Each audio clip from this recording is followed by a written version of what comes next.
Welcome to the Kinetic Metrics podcast, where we explore how automotive manufacturers are navigating the evolving world of safety compliance, not just from a regulatory standpoint, but how it's affecting operations, design cycles, and strategic planning. Today we're speaking with Bob Nunn from Carriage. Thank you so much for taking the time to join us today. Yep, thanks for To kick having me. things off, I'd like to hear a bit more about your company and the position at your company. Okay, so Bob and I'm president of Creative Carriage. We started in 1988.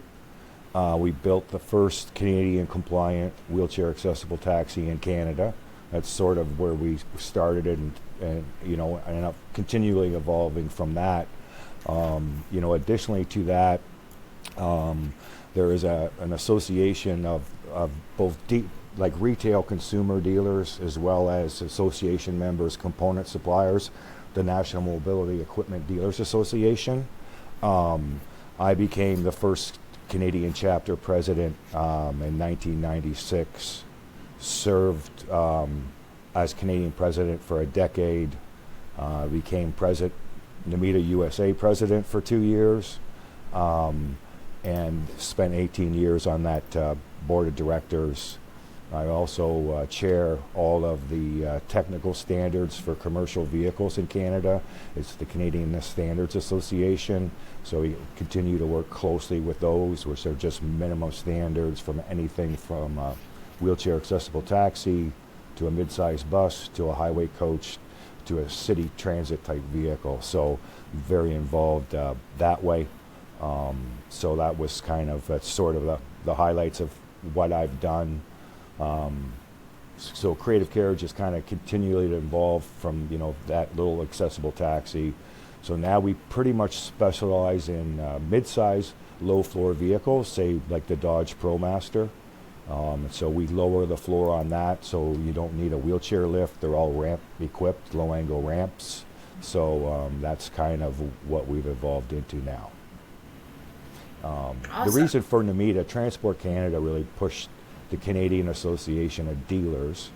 They didn't want to deal with 40 individual dealers. This industry back then in the 80s and 90s was really non-compliant at all. No seatbelt testing, no seat testing, was just really early on. So that was like late 80s, early 90s. So we worked with Namita USA and Transport Canada gave us a bunch of support as well. So with my background in compliance, I'd already worked a lot with Transport Canada, so then I took the lead on that. So basically my first years there was really just teaching the industry about compliance, what the standards were. Transport Canada also gave the association some seed money to do testing, and provided that we documented how it was installed, how the modification was done, and then that had to be then freely available to all the dealers across Canada, basically how-to manuals, how to become compliant. So that's really where I started. You really became the bridge between regulatory and industry. I like Yes. that. Well, awesome.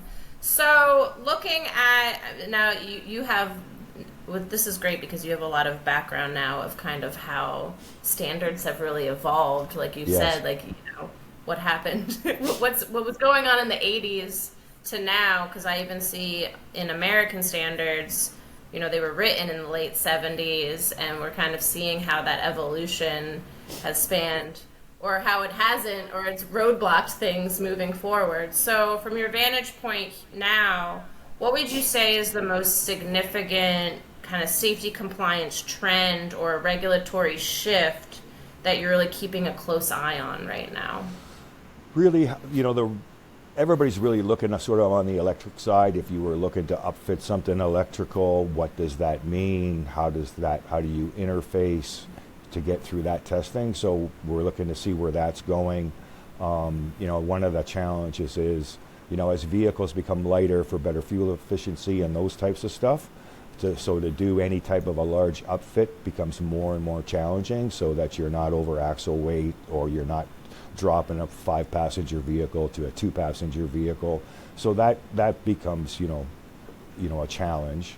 And then when NHTSA and Transport Canada, CMVSS and FMVSS are virtually the same.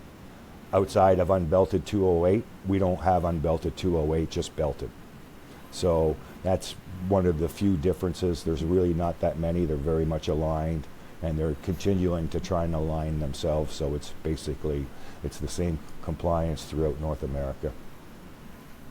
And do you have something similar in Canada to like the ADA compliance? Do you find that those align? So similar, well? nothing federally mandated like the ADA, but the CSA standards are basically our version of that. So it's primarily just the accessible vehicles. Now it only applies to commercial vehicles, so it doesn't apply to consumer vehicles that it would be just for your personal transportation. It's strictly a commercial standpoint. Unlike, NHTSA has 403 and 404 for platform lifts, for wheelchair lifts, so that's a federal standard in the U.S. Transport Canada deals with no accessibility standards at all, so they just rely on sort of CSA and then Transport Canada compliance for wheelchair accessible vehicles that come into Canada. The big difference is when you get audited by Transport Canada, so you then have to show them your test documentation. You can't just say, I'm just going to self-certify, and you have to show them your documentation to prove that you are compliant. And they do that every about 5 to 7 years typically. Okay, so it's kind of similar to type approval. I would almost say it's like a type approval hybrid, right? So you're getting so is there any element of self-certification with? Well, yeah, everybody states that they self-certify, but for each make and model, so you can't typecast one minivan or one brand of minivan and the other Toyota. You have to test and have testing for each and every model that you upfit. Okay.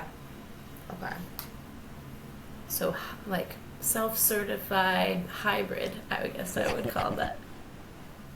So when you think about the new trend, or maybe like the EV shift, what are some big challenges?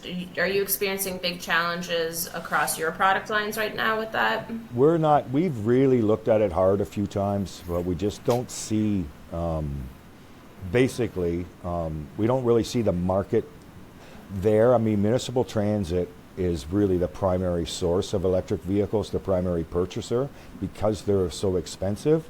But they're not doing that well, and we did a bunch of research on, developing our challenge specifically to Creative is because we lower the floor, and typically the batteries are under the floor of those vehicles. So it's then kind of having to create a custom battery pack, which would then have to also include, the frame, be part of the frame of a unibody style vehicle, because there's just no place to put those batteries. They're just too big, they're too bulky. Obviously there's a lot of safety issues and challenges that come through working on high voltage. So that's a real challenge that, the manufacturers really have to decide that you're going to be in that game, because it's a lot of development, it's a lot of new compliance. That's definitely a challenge. So at this point, we haven't gone that way yet. Okay. Would you say it's an impediment to you right now with that? For or is our it... specific vehicle, like for a lift-equipped vehicle, it's fine because you're not lowering the floor. So, but the Canadian market is very specific. Low-floor vehicles from, wheelchair-accessible taxis are low floor, typically a Chrysler minivan or a Toyota. Or even some Honda. So that's where they lower the floor, low angle ramp.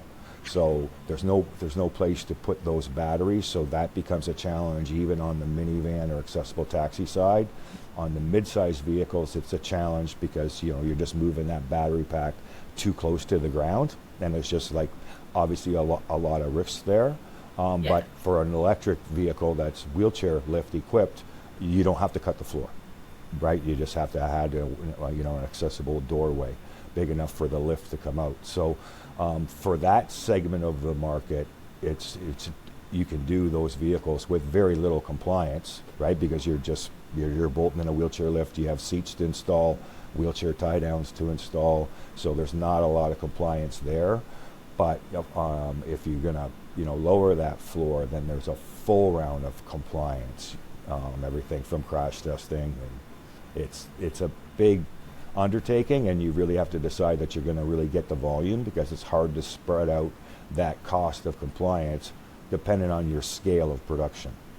Yeah, you need that kind of customer base there that wants Yeah. that in order to put the effort into that. Okay. So if you're looking ahead at the next maybe year to year and a half, is there a key area that you anticipate will require even more focus? So maybe away from EV, is there something you see on the horizon? I know everyone wants to talk about like automated vehicles or things Yeah. like that. Is there anything you see as another potential hurdle for you guys? No, I don't think so, because basically we're still doing nothing but ICE engines, so it's the same compliance. So it's 27, 208, 210, depending on if you have to relocate or move a gas tank, then obviously you would have 301 to do as well. We don't, so we're a little fortunate. So the thing we see as that might be a challenge, if the OEMs start to, the more frequency they change models, then you're shorter. That's your life cycle for your compliance to amortize, that investment in those dollars. So if vehicle platform changes can sometimes be a real challenge. So, but I don't really see anything, from at least from what we do, or we don't really build accessible taxis anymore. We're more on the mid-sized vehicles now. That's kind of our niche. So with them, it'll still be the same compliance testing that they've done on previous models over the last since the 90s, basically.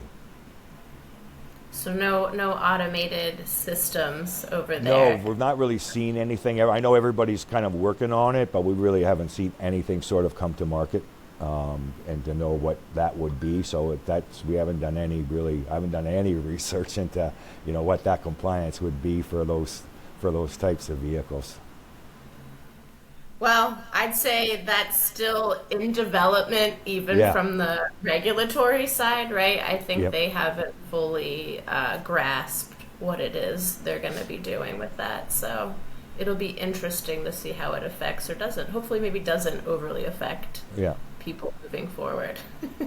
Well, I mean, the benefits for it, in the accessible industry, automated driving is going to allow, that's one of our challenges, is getting, people with disabilities to drive, and the custom hand controls and the steering systems, because sometimes you are steering by a joystick, those types of things. So there's definitely going to open, when they do eventually get here, it will provide a lot more access for transportation for people with disabilities. Yeah, huge, Yes. huge. Yeah. And I've even seen some cool things with the, not the platform lifts themselves, but with the like automated harness systems that they've been trying to develop for like wheelchair users. Yep. I think that would be a huge game changer for a lot Yeah, of people. for sure. Not having to have that person there to assist can kind of make people feel way more independent when they're traveling, Yes. which is awesome. No Cool. question.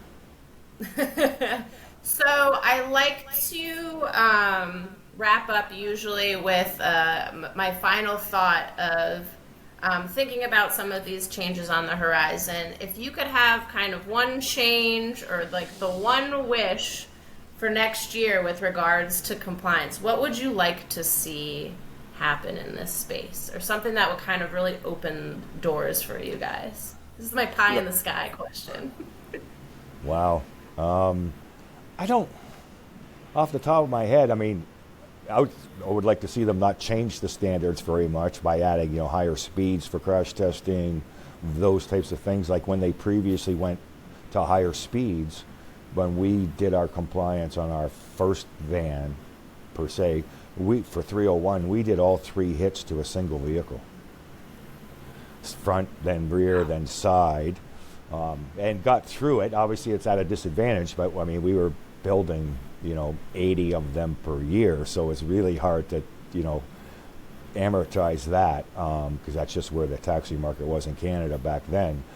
So then when they upped the speeds and then added the deformable barriers, you need at least 2 vehicles now to do that compliance on, 2 brand new, fully finished. So, and sometimes 3. So that's for them to relatively stay the same and not add any more sophistication for, because we build vehicles for 1% of the population, our industry, right? So it's, we're not building 20,000 vehicles a year. Yeah, you don't have a lot of expendable applications to just be like, oh, here, let's just like get rid of like a fleet of 10 cars right. just for cash alone. Yeah. I like that. Your wish is like, please don't change anything at all. Well, yeah. So don't add anything more. Like I say, we're just, because this is, it's still definitely, I mean, obviously the industry's so much bigger in the U.S. than it is in Canada. That's population based, right? So there's a lot, like the U.S. manufacturers, the U.S. dealers, they do a lot more volume compared to what we do within the Canadian marketplace, for sure. But it's still, challenging for them as well.